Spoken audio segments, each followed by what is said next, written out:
Greetings, geeks. Welcome to episode 570 of Geeks in Space. I am Rob Commander Taco Malta, and I'm joined today in pretend low Earth orbit by two of the greatest geeks you're ever going to meet. I got Chris DeBona. Hi. And Rob Roseboom. Hello. Gentlemen, how are your telomeres doing today? I think they're dangling an appropriate length for my age, you know? Yeah. I got no complaints about my telomeres. You know, they're pretty good looking. Yeah. As far as telomeres go, they're pretty outgoing. You know, they have their own identity. They know who they are. Who they want to be. they're confident, you know? Right. My problem, I guess, is that if I have to worry about the size of my telomeres, how many things do I have to worry about now? Size, I thought right? size meant length. Girth? No, it's length of the telomere ends. It's not junk DNA. It's like a timer for how much longer you have to live, or that cell has to live, you know? It's mostly the ends that you have to worry about. It's really how you use the telomeres, really. The remaining telomeres you have left. Right. You know, how you use the telomere you have left. Yeah. We're only given so much telomere on this planet. Yeah, you want a nice twisty, knotted up end to your telomere so it doesn't fray. You know? Knotty. A knotty telomere. Yeah, but remember, don't mess around with your telomeres without knowing what you're doing, because that leads to cancer. Yeah. All right. Well, but when I get enough promotions, like Lance Corporal, Lance Corporal of Geeks in Space, then I get telomere extensions. I always thought Lance Corporal was like the coolest possible rank, you know? Rear Admiral. It's got a lance in it, well, you know? You get the old style hand stretching telomere machine, which does take a while. Yeah. Telomere is a funny word. I think most of the stuff that we have on the zone today is kind of silly, dumb stuff, which is probably for the best. But we've got the airbags, the denim airbags built into blue jeans. Yes, and they're reusable. Not like real airbags. So I don't know if you were watching the video that I'm sharing with you. Yep. So these have been around for a couple of years, you know, the bicycle and motorcycle airbags. They have a backpack, they have a helmet version, they have this collar version that you're seeing here on the screen. Look how attractive people can be. I mean, you know, I would not look nearly as nice wearing a weird poofy hat. Well, you know, she has to have a helmet. Deploy the George Washington wig. I need to. I'm going to the Constitutional Convention. Deploy the wig. I feel like someone could drive a cement truck into her head, and she would be fine with that thing on. Yeah, probably. But you know, that is almost as big as her entire body. Yeah, she looks like Cameron Diaz, who I imagine, you know, if you impact her several times with a truck, it doesn't matter whether she's wearing that or not. This is really a grim conversation. True. But what I wanted to point out is that these devices have been around for a while now, and they now have a leg version, which is nice. But yeah, they have backpack ones for avalanche backcountry skiers that have been around at least for 5 years. I mean, and they've saved a bunch of people's lives. So, I mean, I'm all for it. You know, this is great. That said, I think motorcycle riding is a quick way to die. And we have a friend who's had 2 major body surgery reconstructions, and he's got like titanium strapping as part of his body now. And I think it's borderline suicidal to ride a motorcycle too much. But hey, you know, at least it taught him a lesson, right? That's right. Nope. It still doesn't. Oh, wait a minute. Nope. Nothing has changed. Nope. I told you about my motorcycle wreck as a kid, right? You know, this is version 2 of my face. Yeah, not a big improvement. But yeah, under this beard, I still have some scars from where I wasn't wearing a helmet. I was 12. I was riding like a little 50cc thing, and I bounced off a Jeep and I fell. And yeah, it was super fun. So you're 12 years old, you go to the hospital, and they have to use a metal wire brush to get the gravel out of your lip. Oh, yeah. That feels good.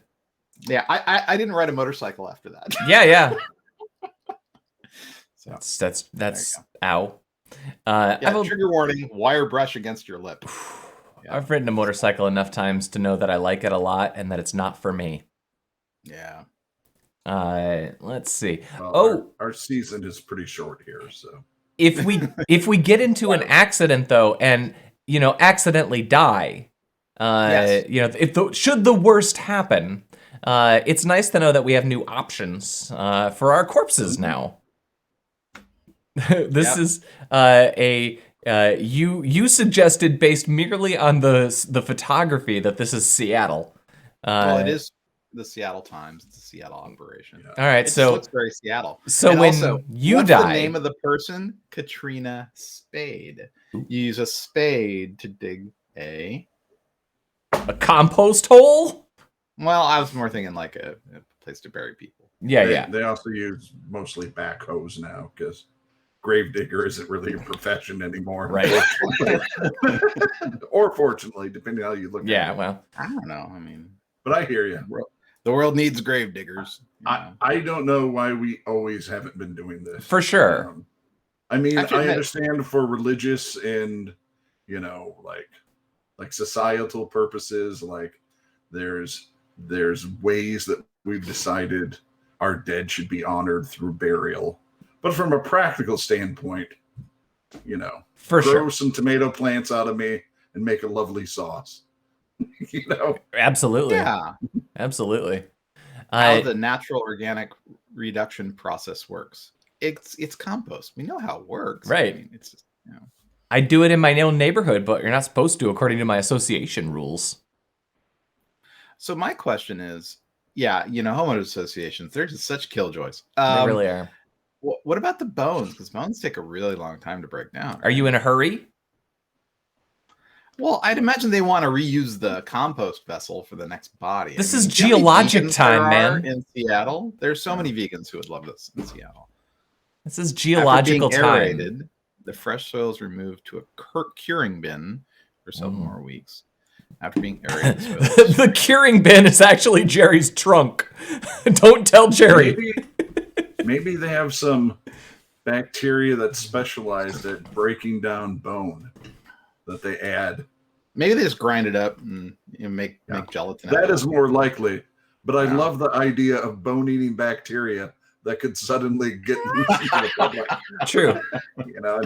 As thousands of people slowly turn into globs in emergency rooms across the nation. Uh-oh. Are we not streaming? I'm gonna double check. We're streaming, whether or not it's going out to it's going out to YouTube directly, not to Twitch today. So no, it ain't. Oh no, it's not. Well, I can send it up live afterwards. But are we recording at least? We're recording, and it says that we're streaming. I don't know where the stream is going. We're streaming somewhere. Okay, stuff happens. Yep. Let's see. So there's a crack in the hull of the space station. Another one. This is the second in the Russian module. The first one being that little drill hole that happened. Yeah, here's a picture of the space station. No. In case you wondered what it looked like. So they're saying this is a 0.2 millimeter or 1/5 a centimeter, I guess. It was a tenth of a millimeter. Or even smaller. It was like a pinhole. Really small. Yeah.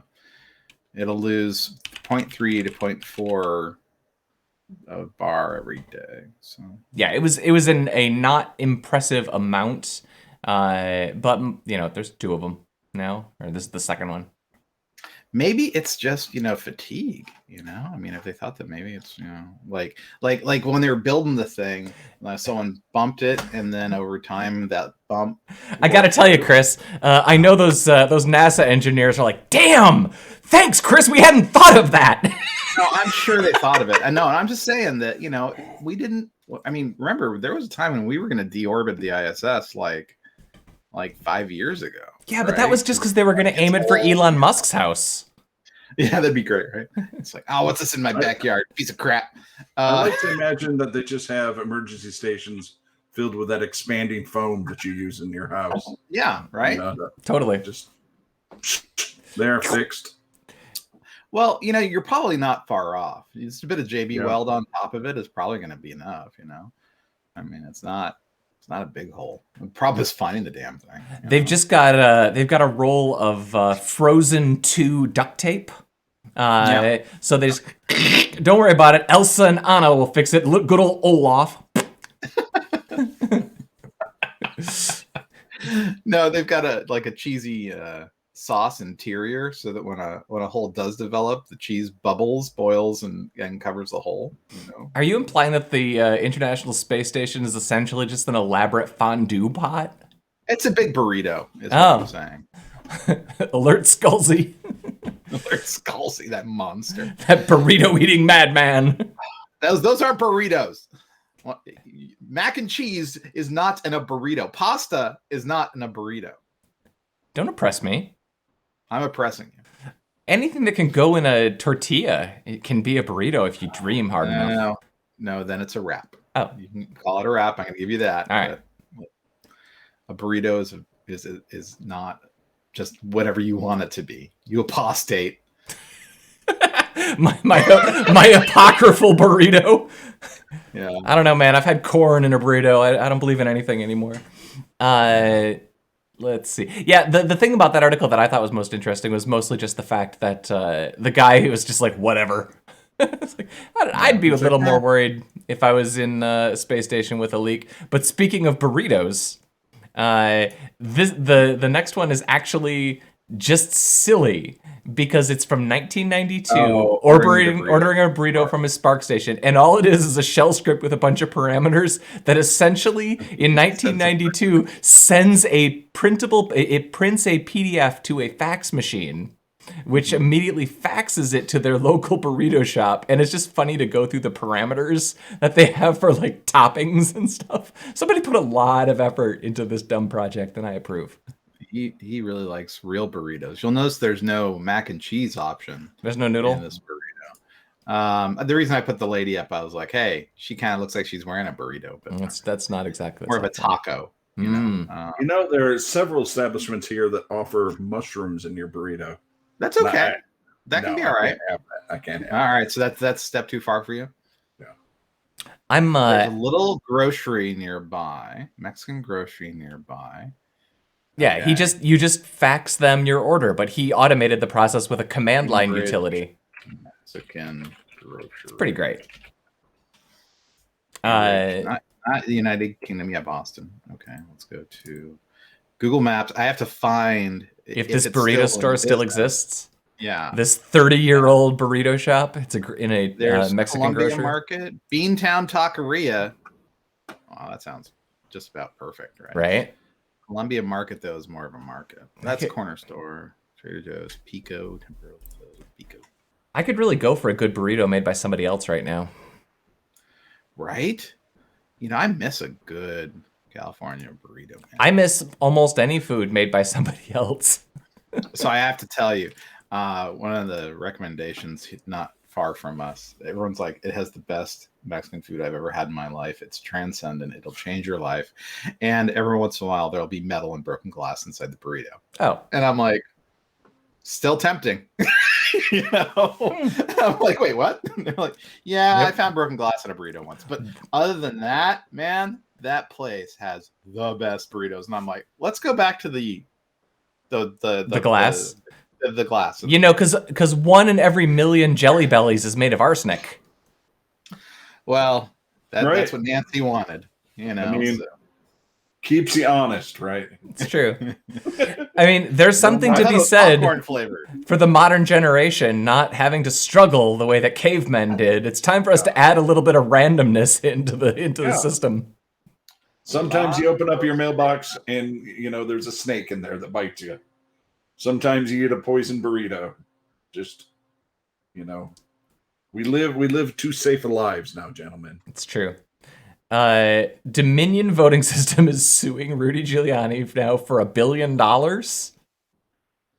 Yeah, I saw that. Wait.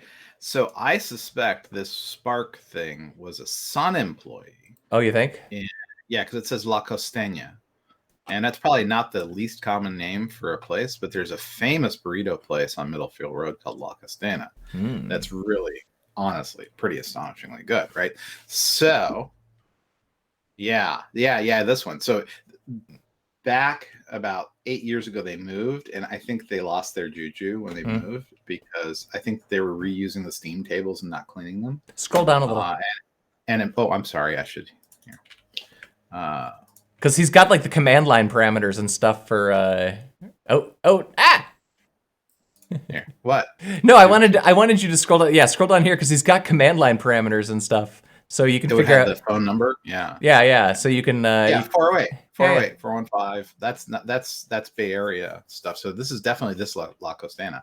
So La Costana, I have to tell you, it was incredible. And until they moved, like we would like leave work and just go to La Costana because they were so good, man. Whew. But then they moved. I think they cleaned all their steam tables and their pots, and that's too bad. They lost some of their flavor.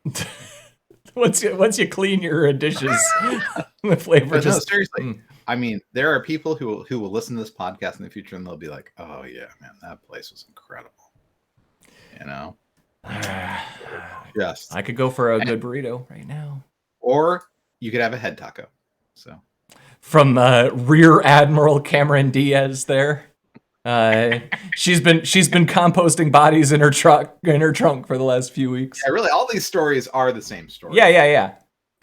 So first you start with a burrito wrapper, then it's the circle of life, and when you run out of telomeres, then you just start automatically composting, I assume. And then you end up with Rudy Giuliani. That man's got like after 30 days. He does not have a lot of telomere left.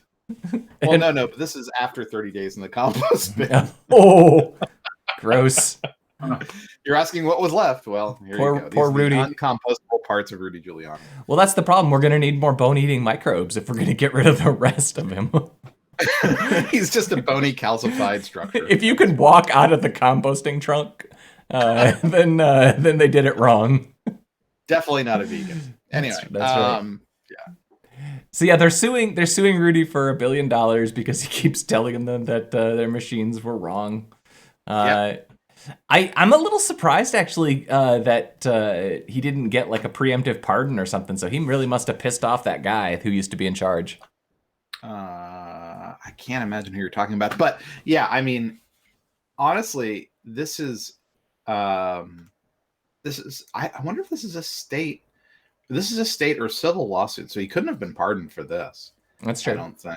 I mean, it's not like libel is a criminal charge. Sure, but it's also not like there weren't unprecedented things done in the last few years that could have conceivably,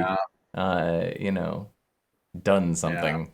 Yeah. I'm really excited about this lawsuit. I think it's really interesting, right? Because they brought it against a number of very prominent people who were, and like the way that like One American Network, Newsmax, and Fox has been falling over themselves to apologize and to say we never said Dominion was bad. We never said it. I assure you, we never said it. And it's like, dude, we have the tape. Well, what's funny to me about this particular issue, and I'm not saying anything about Dominion, whatever, I don't care, but for 20 years, we've been reading stories about insecurities in electronic voting systems. There are constantly stories about people who buy old voting machines on eBay and then show how a USB stick in 30 seconds can open them up.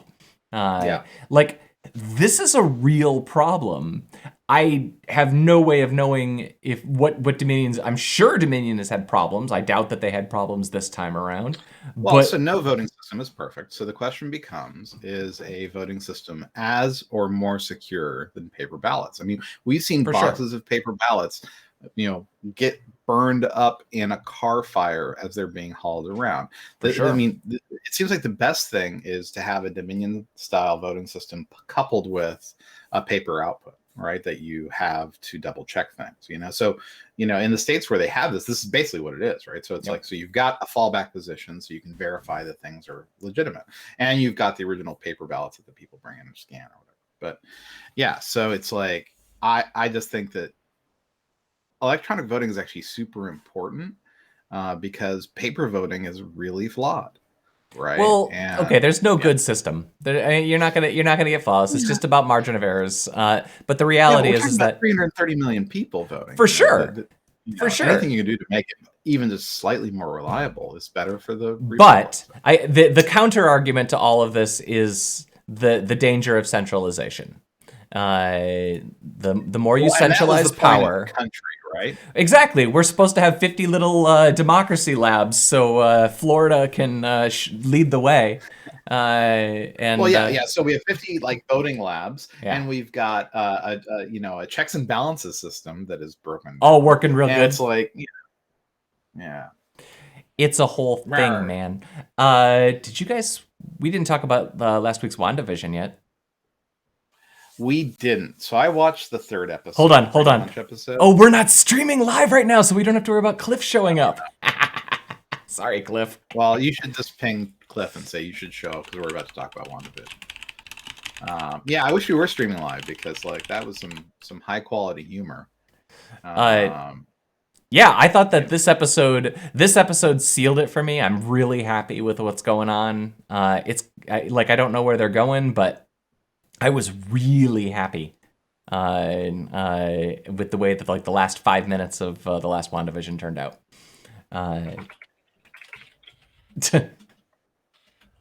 That's right. No, the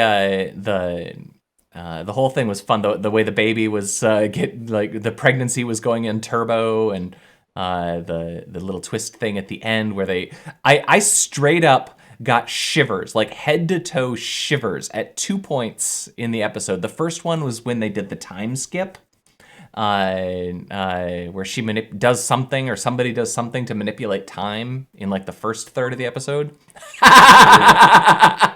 It happened.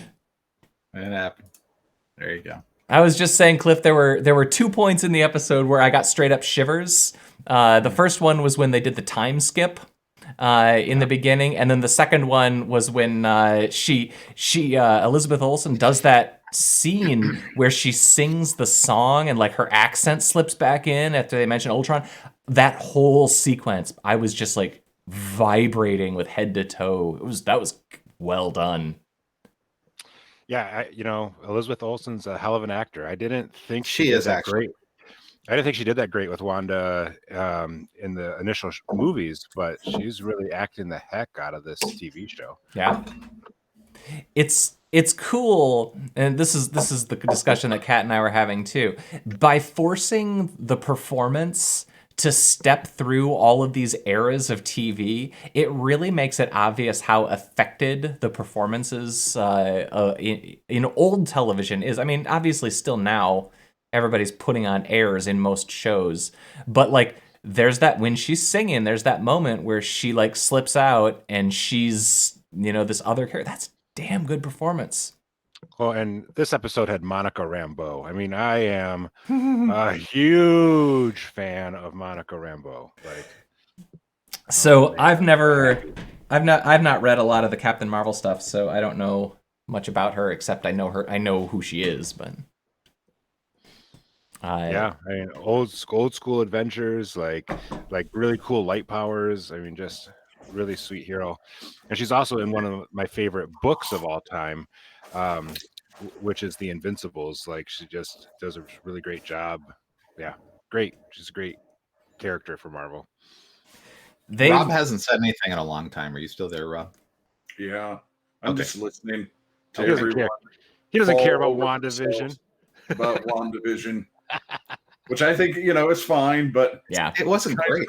I'm with Rob. Yeah, no part of any of this has ever given me shivers. This is as far as I'm concerned, it's a neat idea, but it's about the MCU equivalent of. Do you remember when it was a big deal for wedding receptions for the bride and groom to do the history of dance thing? Sure. That's what this is to me. This does not make me like. I think it's neat that they're doing the show this way. I don't hate it, but if you are trying to get eyeballs, if you are trying to make a Mandalorian, this is not the way you do that. For sure. This is strictly for us. Yeah. The only people who would like this are uber geeks and people who really want to like the show. Yeah. If you are going to strong feelings about Monica Rambeau. Right. If you are going to the show, you are probably going to be bored with it and not want to watch it. So Roseboom is basically calling you guys a bunch of effing nerds. I don't care. Well, that's true. I'm just saying. Yeah. This is the people in this channel is the target audience for this. Uber nerds. I don't know. I had a hard time with it. I have to tell you. And other people are not going to be that interested in it. And quite frankly, I'm not that interested in it because they need to include more story. Right now, for me, it is just the history of dance. Do you need Chris Brown to start playing in the background? No. I need more clues about what's happening. I have my own theories. Yeah, they're dripping it out. She is so traumatized by the events of Ultron that she's created this world, and now she's slowly piecing herself back through it with the aid of these old television shows and relationships and childbirth and that sort of thing. I think that might be what's happening, but maybe someone evil is holding them and part of her is trying to fight back, or maybe she's hurt and a friend is trying to get her out of it. But I need them to get to that part of the story more. That's all I'm saying. It actually reminds me of like first season of Lost, where like there are like little drips and drabs of clues every week, and the pacing. I could grant that the pacing is a little weird. I was thinking Westworld. Turned out. I was thinking Westworld. Just like there's a lot there, but you're not seeing it all. Sure. But even Westworld had boobs to keep you interested. Even in Westworld, at the very beginning, you know the story. You know what's going on, right? This Sure. starts in a way that you're like, okay, this is odd. What's happening? See, I have no problem with that, but only because we have a lot of context for the character going into the story.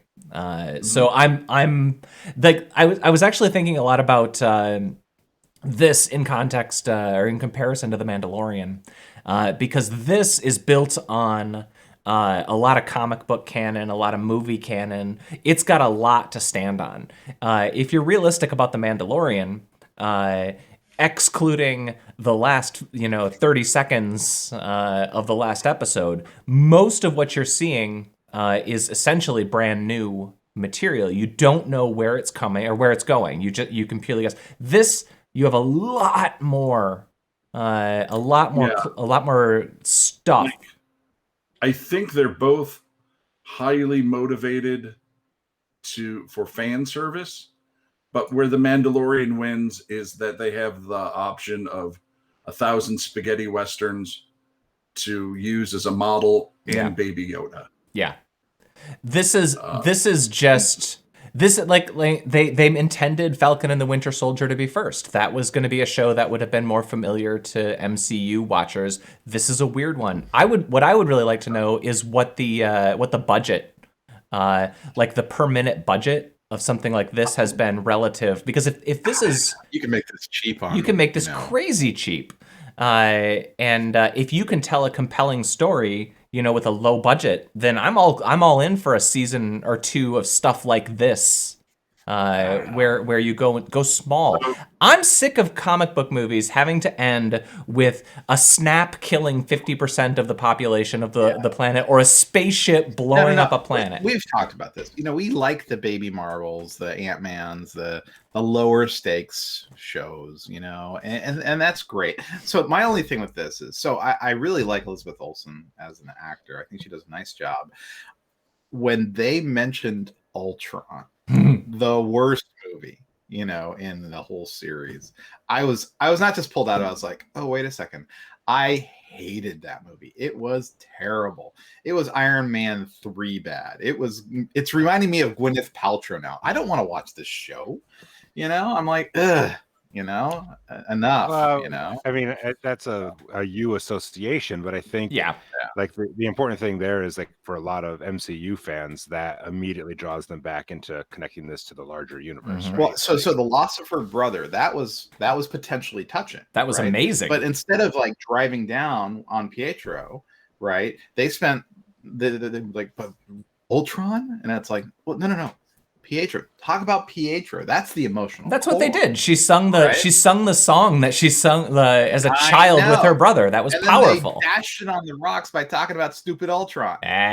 Well, you have to remember too that Ultron was like almost like supposed to be a father figure to her and Pietro for a little bit. That's there in the movie. Well, no, I mean, because she was being held by what's his name, Strucker, and right? the Vision was his, was supposed to be his final vessel. Well, yeah, I mean, the Vision is directly connected to Ultron in the MCU, like in really powerful ways. Don't you think that it would be complicated that the shell created by the man who mind controlled you and killed your brother that you're in love with? Your significant other that you're trying to get to watch the show, who would watch The Mandalorian with you because it was entertaining and there was Baby Yoda, is not going to watch the show. For sure. It's not going to be the hit they want it to be. And quite frankly, I like the cleverness of it. I can appreciate, but it is kind of boring. They need to crank it up. Juice it up a little bit. I wonder if they want this to be a hit, right? Like, I mean, the closest direct comparison to me is to Doom Patrol in terms of other comic books. That's a good. Yeah, but Doom Patrol is, you may not like Doom Patrol either, but it's so quirky and out there and new, like, and things happen. Oh yeah. Well, I mean, Doom Patrol is my favorite comic book show for sure, right? Like, just because of that. Yeah, actual new stuff happens in Doom Patrol, things that you literally haven't seen before. This is just a parody of old television. I think you're being unfair because this is the first hour and a half of a 4-hour story. Right. I think if you watch it all together, it hang together better. Yeah. It's hard to get through some of this stuff though. I didn't particularly like Family Ties or the Brady Bunch. You take that back. Alex P. Keaton was the hero we needed. We're not up to Family Ties yet. This is still Brady Bunch. I was wondering if they should really have an episode where she goes into Full House, because that would just be awesome. That's hilarious. Yes, that would be funny for a minute and a half while you think about her dumb sister. Well, I mean, there's 10 different ways that you can play this, right? But like as this world breaks down, I assume we have to go into modern day and modern, they've shown that with like when the thing goes to widescreen. Yeah. So I'm assuming that that they're not gonna stick to one set piece sitcom era per episode much longer. I think that they're gonna run because it's the 70s, so you can technically do 3 or 4 more. But I think that, as you guys are pointing out, this is a bit of a tedious trope, a bit of a tedious thing to put yourself on. I think that it's going to speed up. And I like the idea of, like, let's go through 10 sitcoms in the remaining 5 because the world is breaking down and you can shake them apart and get them weird. I want to see her go to Twin Peaks. and if it is like some of us think that this is a world of our own creation to deal with trauma or something else, I mean, that's a kind of interesting story. I need more of that in these episodes. There's like 5% of that in each of these episodes. For sure. At most. Okay. I'm sorry to interrupt. So remember how we were talking about how it would be funny if they did a Full House episode?